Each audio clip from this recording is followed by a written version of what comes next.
beef checkoff, and I said, hey, look, we want to spend a little bit of money to do a study on beef versus diabetes because we know the results are going to be. The people are they're going to go on an all-meat diet or close to all-meat diet, and their diabetes is going to go away. It's simple, and it takes all the confusion out. Because whenever you do, you hear all these dietary studies, it's like, oh, but he was eating hamburgers and French fries, and there's all this confounder. Right. So it's like you can't really test it. I'm like, the perfect way to test if meat is healthy or not is to just put them on a damn carnivore diet and see what happens. It's the only way to test it. Because if you do an epidemiology study and you don't account for sugar, sugary drink, Coca-Cola, bread, pasta, lasagna. Yeah, that's what Harvard did recently. They didn't account for sugar intake when they said beef causes diabetes. I'm like, you got to be kidding me! You're not even counting sugar. That's so crazy. Right, but they get this published, and this is really bad science, And guys like John Anitis, who's one of the most cited scientists in the world, has basically said all this epidemiology we're doing, we're just wasting money. It's not telling us anything. This is all garbage. But they keep doing it over and over again because they generate headlines. The headlines they want.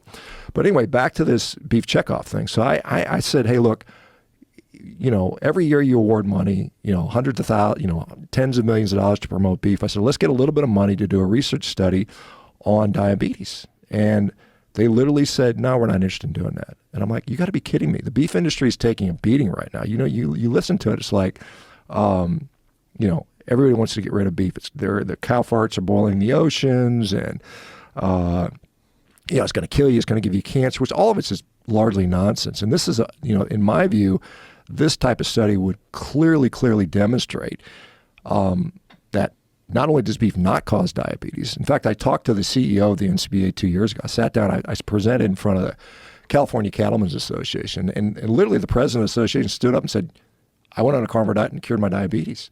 It's like, yeah, it's clear. And the guy said, yeah, I get it. We're going to help you out. We're going to get this going. I heard nothing from these guys. So what I think is going on is the USDA kind of oversees all these checkoffs, and they just kind of say, look, you can't say that because we want to promote, because again, they have all these processed food lobbies, Nabisco and PepsiCo sitting on they're on the board, and they're like, if we promote this one food and people stop eating all this processed food, right? Then what are we going to do? We're going to lose a lot of money. You think about it, not that I'm advocating that everybody go on a carnivore diet, because I don't think it's necessary for one, but if you significantly cut back on all these people consuming all this garbage, what does that do economically to this country? I mean, you think about how much money is spent on garbage food, the drugs that are needed to treat that. You're talking, we spend $4.3 trillion a year on healthcare in this country, and what do we get for it? We got one of the sickest populations in the world. Our life expectancy is going down. Everybody's fat. Everybody's depressed. Everybody's on drugs. It's crazy.